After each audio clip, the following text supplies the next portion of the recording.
pelan-pelan lah. Jadi dari fisioterapi, kemudian obat-obatan, kemudian saya mulai nakal, tidak kontrol lagi, gitu kan, kontrol ke dokter yang harusnya tiap bulan saya apa namanya tuh minum obat. Nah dari situ saya mulai tahun 2018 itu tadi ngikut komunitas lari yang alumni itu dan ngikutin event-event yang pertama 5 kilo, akhirnya terakhir itu 10 kilo itu sudah 1 kali run bisa. Alhamdulillah itu yang benar-benar membuat apa ya prestasi yang benar-benar membuat amazing banget buat saya, anugerah banget gitu loh.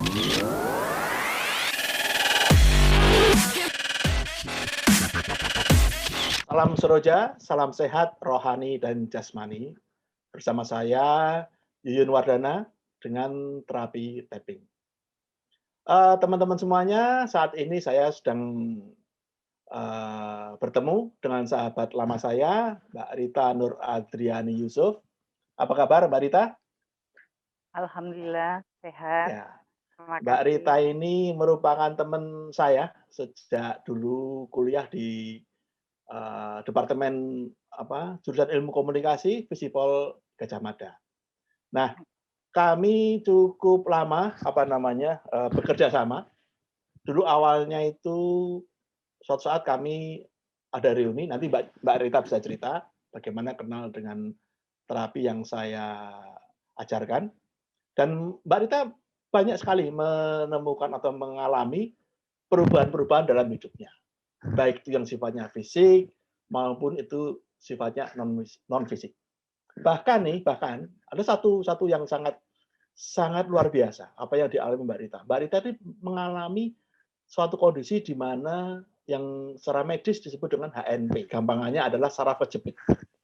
Itu kondisi yang sangat sangat menyakitkan buat Mbak Rita waktu itu karena kami teman-teman di alumni itu kami sangat concern, kami sering membicarakan bagaimana ya Rita. Nah, sering beliau juga menunjukkan fotonya bagaimana beliau sudah dalam proses perawatan. Nanti kita akan cerita khusus tentang itu. Tapi sebelumnya saya ingin ngobrol dengan Mbak Rita dulu tentang keseharian Mbak Rita. Mbak Rita kayak kegiatan apa aja sekarang Mbak Rita? Makasih Mas Yuyun. Kalau keseharian saya itu membantu usahanya keluarga besar. Jadi saya hanya memantau, jadi tidak tiap hari.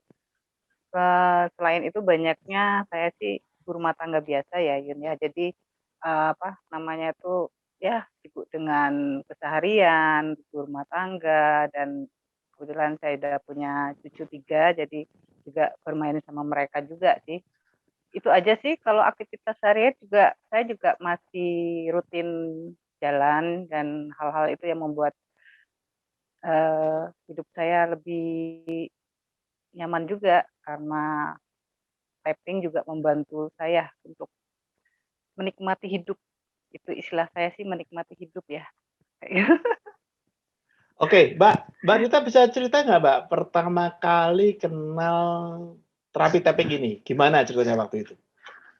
Nah itu saya kenal terapi tapping ini tahun 2012.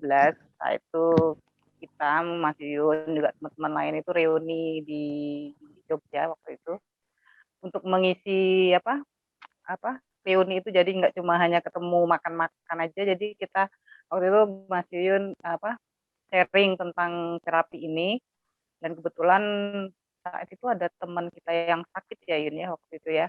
Kita juga membantu beliau untuk terapi jarak jauh. Nah, mungkin saat itulah ya waktu reuni itu saya mengenal step by step langsung dari Mas Yunnya sendiri. Jadi setelahnya pulang dari reuni itu saya mulai belajar tapping ini dengan membuang sampah-sampah masa lalu seperti waktu SMA, waktu pas saya dilarang sama ibu saya pacaran waktu itu, kemudian trauma saya terhadap anjing, kemudian ketinggian, terus apa lagi ya? Kemudian fisik juga banyak juga yang saya tapping itu contohnya itu saya itu alerginya tuh alergi dingin. Jadi kalau ada apa maksudnya hujan apa musim hujan itu mesti apa pilek gitu loh pilek.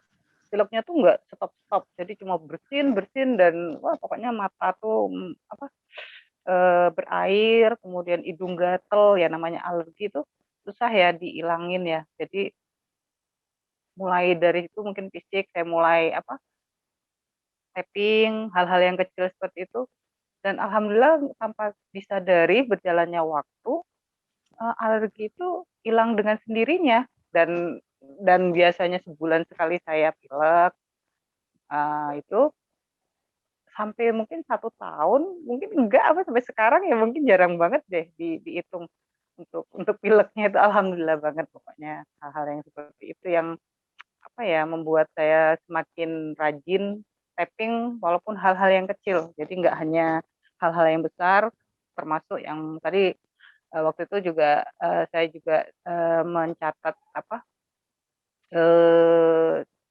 apa kejadian-kejadian yang masa lalu jadi step by step saya apa namanya tuh mulai tapping sedikit-sedikit entah entah berkaitan satu sama lain akhirnya ya sampai ke sininya alhamdulillah semuanya tuh walaupun masih ada sedikit-sedikit sudah mulai apa ya namanya nyaman aja sekarang paling kalau kejadian yang hari ini atau kemarin yang ini kalaupun nanti ada timbul yang masa lalu misalnya gitu yang tiba-tiba pas saat saya tapping hari ini misalnya ada kejadian kemudian ada terlintas ya mungkin terlintas yang masa lalu ya saya tapping juga langsung saat itu jadi nggak akan menunda-nunda gitu ya.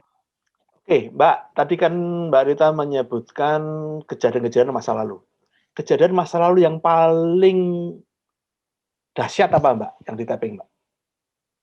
Ya tadi dilarang pacaran tadi Oke, itu. yang dirasakan ya, yang dirasakan pada saat sebelum tapping, masalah dilarang pacaran itu apa?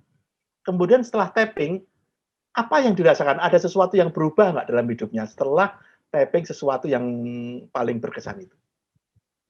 Nah ada kejadian oke jadi inget waktu itu kan saya tapping itu ya karena saya masih SMA kelas 1 waktu itu mungkin masih umur 15 tahun waktu itu saya dilarang pacaran sama ibu saya tuh rasanya tuh apa ya sedih, sakit hati, marah mungkin ya, marah kenapa sih kok nggak boleh gitu ya, namanya juga kok teman-teman yang seusia saya juga ya pacaran biasa aja gitu kan. Cuma ya karena ibu saya kan karena saya perempuan sendiri ya, jadi mungkin terlalu protek ya untuk hal-hal seperti itu.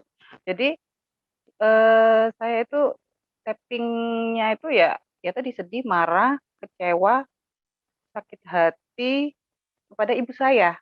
Jadi saya marahnya kepada ibu saya, terus, saat itu juga saya sampai nangis ya, mungkin nangis, sekarang juga mulai apa, radanya, aduh kok kayaknya tuh sedih banget, mungkin karena yang baru pertama kali ini ya, jatuh cinta atau gimana mungkin kayak gitu ya, Yun, ya. Jadi udah habis itu, setelah berapa kali tapping itu ada rasa-rasa plong juga sih, lega. Dan amazing-nya lagi tuh ini, mungkin aku nggak tahu ya, mungkin berapa tahun atau berapa itu, si mantannya pacarku itu tuh muncul nge-add aku di Facebook. Aneh ya? Aneh kan? Jadi aneh banget. Jadi aku juga bingung, Ini dulunya nggak sih CLBK kan, Mbak, ya? enggak, si Oke. almarhum.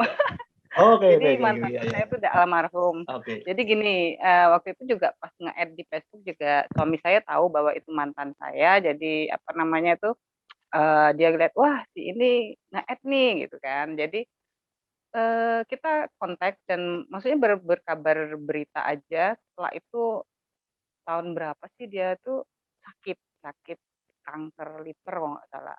Dan itu juga habis itu saya mendengar dia meninggal, saya juga merasa sedih karena masih merasa bersalah karena waktu itu yang mutusin saya, karena kan istilahnya kan karena ibu melarang jadi saya memutusin duluan karena apa, nggak boleh gitu ya. Jadi mungkin saya juga merasa bersalah pada beliaunya. Jadi setelah meninggal itu saya tapping tapping tentang, rasa bersalah saya pada mantan pacar saya itu. Dan alhamdulillah ya sekarang sih udah istilahnya udah lewat ya, walaupun kita dari sejak lama itu nggak pernah bertemu lagi. Tahun 90 pas saya nikah dia datang waktu itu dan sampai sekarang ya hanya taunya dari Facebook itu dia udah almarhum, semoga apa, ya rasa bersalah saya tuh nggak akan muncul lagi gitu loh. Itu aja sih kalau yang membekas banget sih gitu. Tadi Sama pernah, mungkin tadi yang saya dengar tapping dikejar anjing. Itu gimana ceritanya, Mbak? nah itu kejar anjing sama ketinggian, trauma ketinggian sama anjing. Nah, anjing itu kejadian waktu saya SD, tetangga saya tuh punya anjing. Punya anjing itu kan pas saya jalan ya mungkin waktu itu ya namanya orang-orang tua kalau ada anjing lewat itu harus jongkok gitu ya ini ya. Jadi jongkok kita rame-rame waktu itu dan yang punyanya itu bapak-bapak itu kalau nggak salah masih inget saya masih inget. Dan kita langsung jongkok padahal bapak itu pakai sarung coba. Jadi kita berjongkok rame-rame di sekeliling. Aduh, lucu banget. Tapi itu membekas banget sama aku. Jadi ketika ada anjing lewat atau apa tuh mungkin ada traumanya juga gitu kan. Aduh, takut banget gitu kan. Rasanya tuh udah deg-deg gitu kan, deg-degan.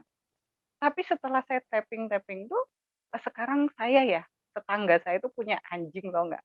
Dan saya setiap jalan ketemu anjing itu cuek aja, malah saya yang sebelahnya yang namanya Grey, yang gonggong tuh hai Grey, terus yang lain tuh lewat setiap saya jogging pagi itu ketemu anjing, ya paling kalau bisa menghindar yang menghindar, tapi kalaupun lewat pun juga saya tapping tapping jadi sepanjang jalan saya tapping. Walaupun saya takut masih ya walaupun belum belum bisa ini ya belum lepas banget ya traumanya, tapi minimal saya ketemu anjing tuh nggak lari, nggak jongkok lagi gitu kan, minimal itu. Ya, Nah untuk yang sebenarnya rasa takut itu ketinggian kan manusiawi sebenarnya, ya. mhm mhm. Takut kepada anjing, takut kepada ular, pada Iya, bener apapun lah, bener. cacat segala itu untuk manusiawi. Yang menjadi masalah itu kan ketika rasa takut itu berlebihan. Contohnya, tadi takut sama anjing, tapi lihat foto anjing menjerit, nah itu kalau itu udah nggak wajar kan.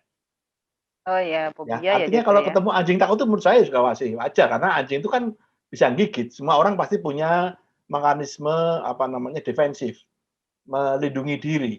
Ya, bagaimanapun itu sudah sunatullah lah, sudah apa sudah emosi yang diberi oleh Tuhan kepada kita supaya kita lebih waspada. Kan lebih bahaya Mbak kalau nggak Refleks punya ya? takut sama sekali malah bahaya. Jadi Iya saya rasa bener, apa refleks yang dari ya. Mbak Rita itu masih masih wajar rasa takutnya. Cuman untuk mereduce ya dengan tapping itu ya. Terus yang ketinggian tadi gimana yang ketinggian?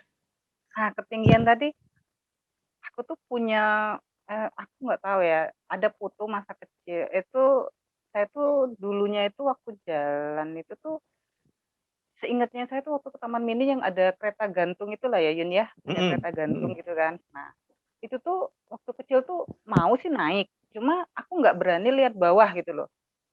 Lihat bawah tuh ngerasa, apa ya, rasanya tuh gimana gitu, Kalau dan orang aku Jawa nggak mau duduk singgungan. mungkin ya, singgungan ya. Nah, jadi nggak mau di tengah gitu, nggak mau di pinggir pintu atau dan tengah gitu loh, dan aku pegangan gitu kan, itu yang kereta gantung. Kemudian, zaman dulu kan ada jembatan penyeberangan juga ya, yang kalau misalnya nyebrang zaman dulu kalau saya kan dari Sumatera, Palembang itu ada jembatan penyeberangan itu juga gitu. Saya kalau ngelihat ke bawah juga takut gitu. Terus apalagi eskalator, eskalator juga gitu, apa namanya, saya nggak pernah mau yang arah yang sebelah samping yang ngelihat bawah ya. Jadi saya yang di tembok lah intinya kayak gitu. Lift juga, lift nggak terlalu sih, karena tertutup ya mungkin ya. Nah setelah berapa tahun kemudian, itu setelah saya tapping ya Yun, maksudnya sudah mengenal tapping, kemudian saya melihat foto kecil saya itu naik, apa namanya, naik, apa ya namanya, kayak bukan komedi sih, kayak mau pesawat-pesawatan yang naik turun gitu loh, naik ke bawah, turun Oh gitu iya kan. di pasar malam suka ada tuh. Heeh. Ya nanti ada fotonya, aku kirim ya.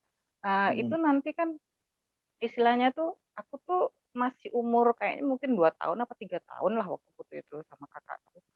Aku tuh inget banget aku tuh menjerit takut gitu loh, takut pengen turun gitu kan, karena aku takut gitu.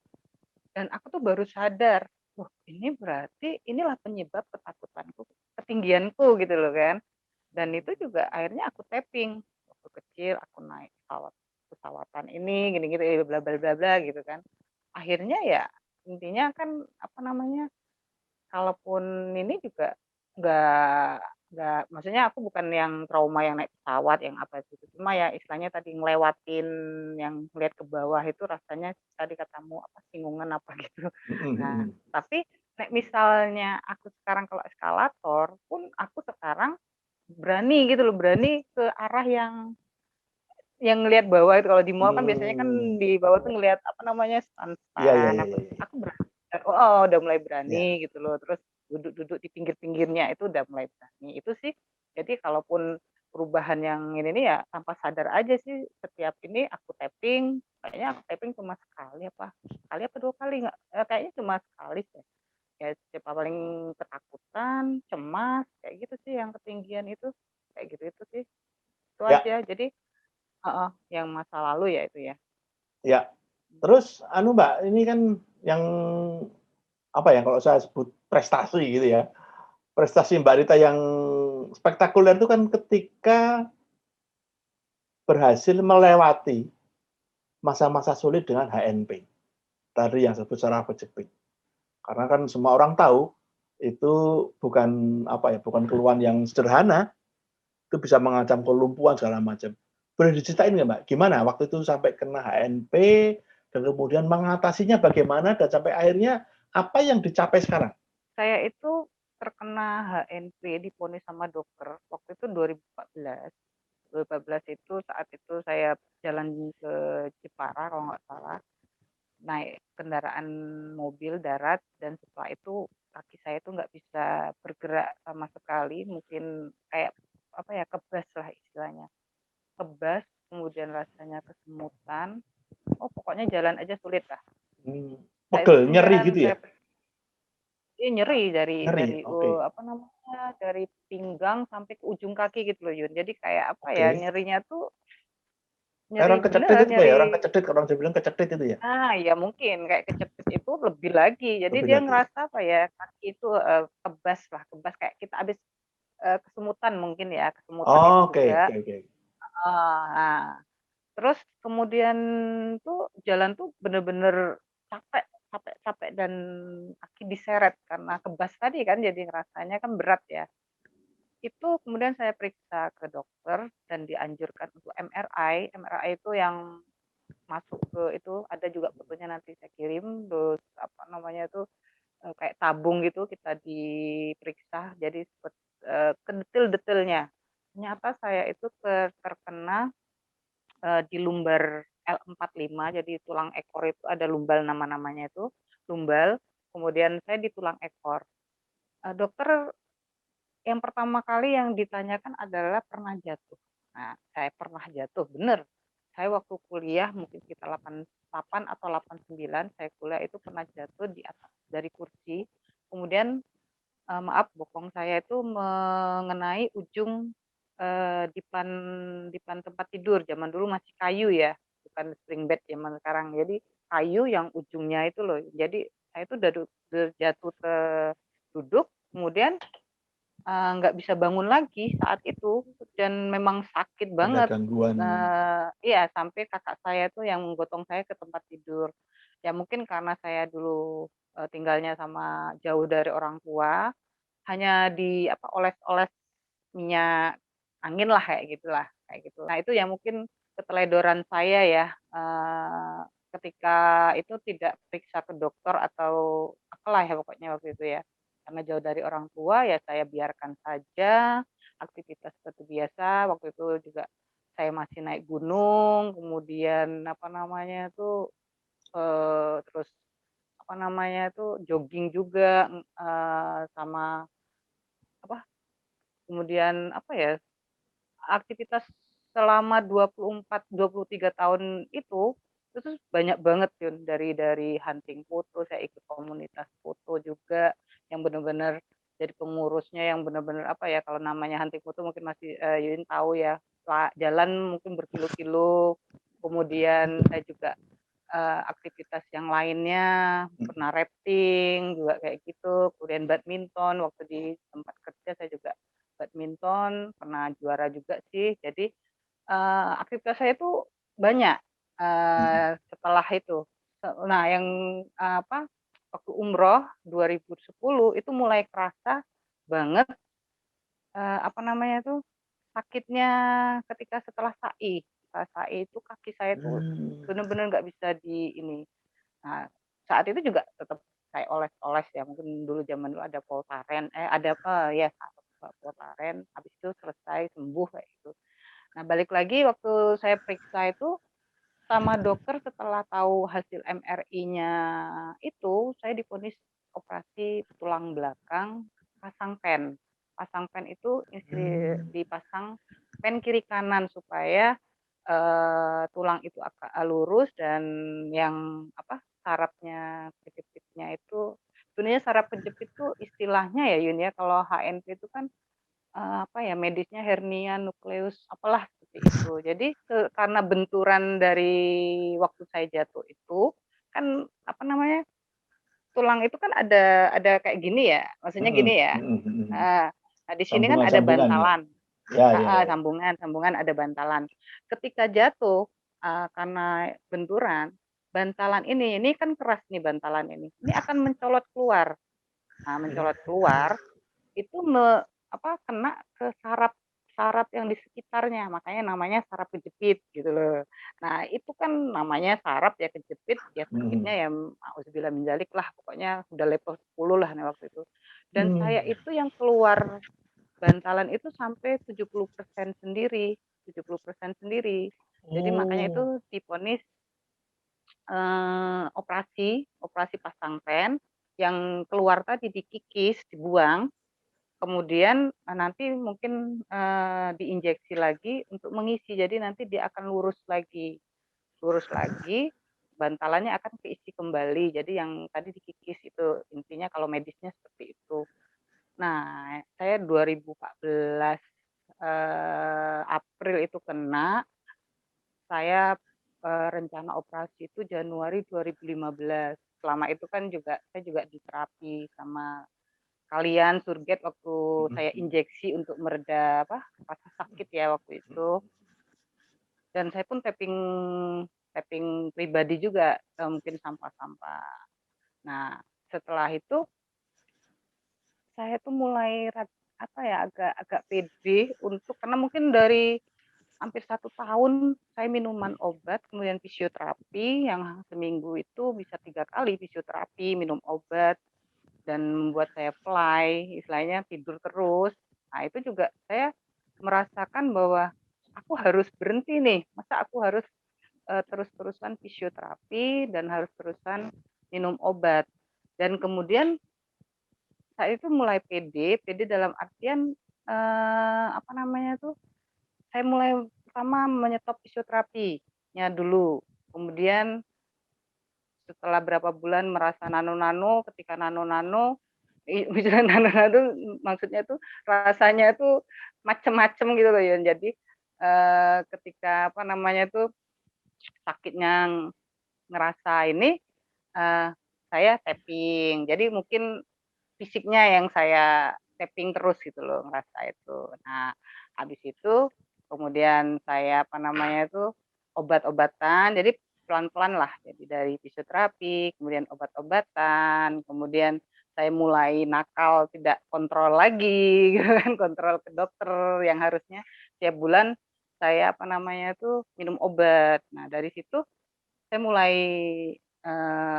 tahun 2018 itu tadi ngikut komunitas lari yang alumni itu dan ngikutin event-event yang pertama 5 kilo, akhirnya terakhir itu 10 kilo itu sudah 1 kali run bisa. Alhamdulillah itu yang benar-benar membuat prestasi yang benar-benar membuat amazing banget buat saya, anugerah banget gitu loh. Gitu aja sih kalau yang yang dulunya nggak mungkin jadi mungkin gitu kan, ngerasa yang dulunya bisa lumpuh. Oh iya, kalau kalau dipikir itu resiko operasi itu juga risikonya tinggi karena kalau gagal itu bisa lumpuh. Jadi itu juga pertimbangan Oh, saya juga jadi apa, belum tentu menyelesaikan takut masalah juga. juga ya? Ya, bener. Dan itu pun juga walaupun saya kemarin memilih dokter bedah yang paling oke di sini, tetap aja masih apa ya, khawatir gitu ya, khawatir dalam artian, ya kalau berhasil dan nanti 4 tahun kemudian pen itu akan dilepas. Nah, bayangin coba 4 tahun Hmm. nanti dioperasi lagi pennya itu dilepas. Nah, Iya, itu iya, iya. mungkin itu membuat apa rasanya, aduh aku harus harus apa ya, harus bisa jalan lagi, harus bisa ini, mengurangi semuanya kayak gitu. Oke, nah kira-kira nih, saya tidak bermaksud mengesampingkan upaya-upaya medis yang dijalankan oleh Mbak Rita waktu itu ya. Tapi, seberapa besar kontribusi tapping terhadap progres yang dialami Mbak Rita ini?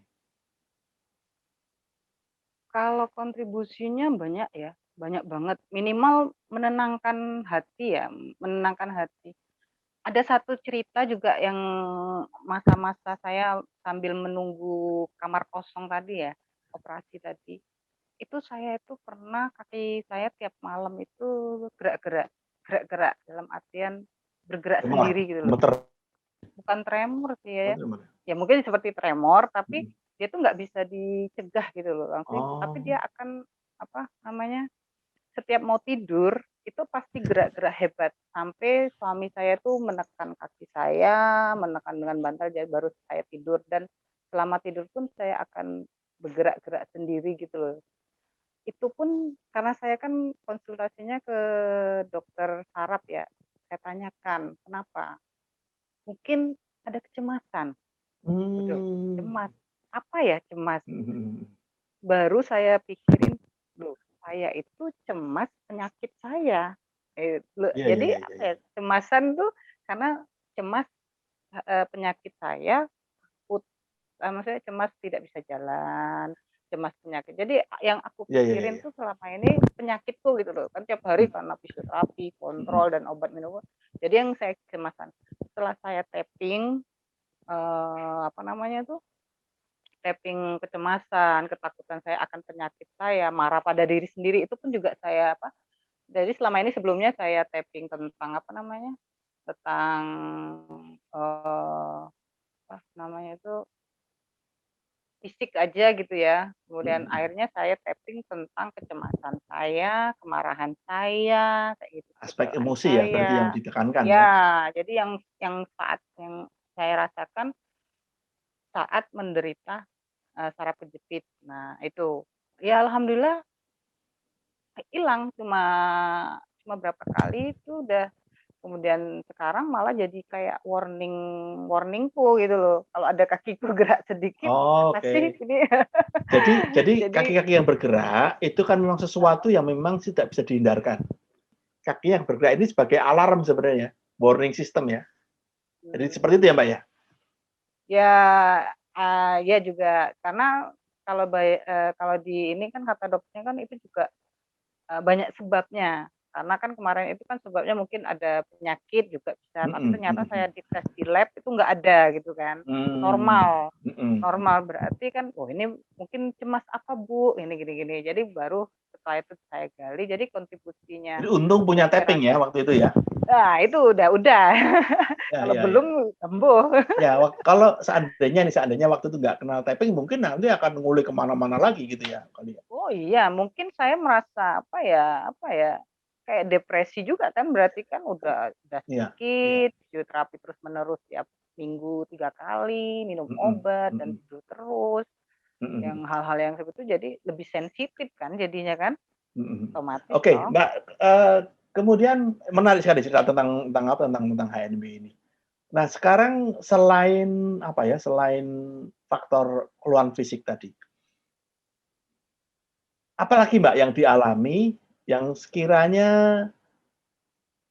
menghasilkan atau mendapat sesuatu yang di luar fisik? Entah itu sifatnya keberuntungan atau itu sifatnya apa ya, rezeki atau apa, ada nggak pengaruh ke sana, Mbak?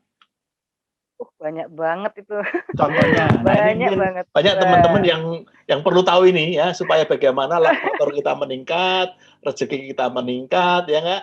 Sehingga hidup kita menjadi lebih ya. lebih bahagia, lebih baik. Oke, Mbak, silakan, Mbak. Nah, nah itu kaitan juga karena apa ya? Waktu itu juga saya istilahnya seharian saya di apa? Fisioterapi, kemudian minum obat, kontrol ke dokter, jadi rumah sakit aja gitu kan. Dan setelah saya udah mulai kuat kakinya itu untuk berjalan, keberuntungan luck faktor itu tuh tiba-tiba tuh datang begitu aja sih. Contohnya, Mbak, contohnya apa? Awalnya itu ada reuni lagi, reuni Hmm, mhm, kita di Bali itu mungkin sekitar tahun berapa itu ya, 2015 juga sih ke Bali. mhm, Saya sih merasa bahwa, nggak mungkin ya ikut ya karena kondisiku gitu kan. Pertama kondisiku yang memang baru bisa jalan pelan-pelan kayak gitu kan, dan nggak mungkin juga karena keuanganku juga ya waktu itu.